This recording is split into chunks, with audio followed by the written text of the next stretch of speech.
জয় গোবিন্দ গোবিন্দ জয় জয়, লইলে গোবিন্দের নাম প্রেম ভক্তি উপজয়।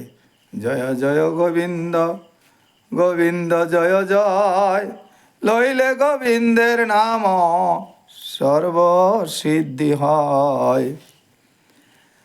ব্রহ্মা বলিতেছেন, ঈশ্বর পরমং কৃষ্ণ সচ্চিদানন্দ বিগ্রহ, অনাদিরাদি গোবিন্দ সর্ব কারণ কারণম। ব্রহ্ম সংহিতা 1 বলেছেন,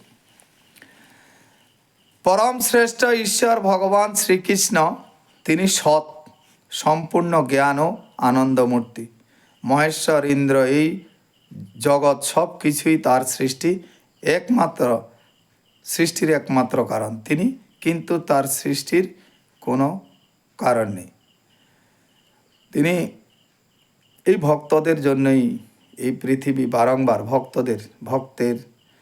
ভক্তের অধীনে ভগবানের সতত নিবাস বলছেন। তাহলে ভগবানের একমাত্র কারণ তিনি, এই সৃষ্টির কারণ ছিল একমাত্র কারণ ভক্তদের সেই আনন্দ বর্ধন করার জন্য। স্বয়ং ভগবান হয়েও যিনি রাম, নরসিংহ, বিষ্ণু, বামন, বুদ্ধদেব ইত্যাদি অবতার গ্রহণ করে সেই পরম পুরুষ গোবিন্দকে আমি ভজনা করি। আরে যিনি স্বয়ং ভগবান, যার ইচ্ছাতেই এই পৃথিবীর প্রলয়, তিনি নরসিংহ অবতার নিলেন, রাম অবতারে আসলেন, বিষ্ণু অবতারে আসলেন, বামন এবং বুদ্ধদেব অবতার গ্রহণ করলেন সেই পরম পুরুষকে। এই জন্য বলছে চারি যুগে সত্য তেতা দাপর কলি, 4 যুগে উনি ভক্তদের রক্ষার জন্য যদা যদা হি ধর্মস্য গ্লানি ভবানী ভারত, ধর্ম সংস্থাপনায় অভ্যুত্থামি যুগে যুগে। আমি যুগে যুগে এই জগতে ভক্তদের রক্ষার জন্য আসি।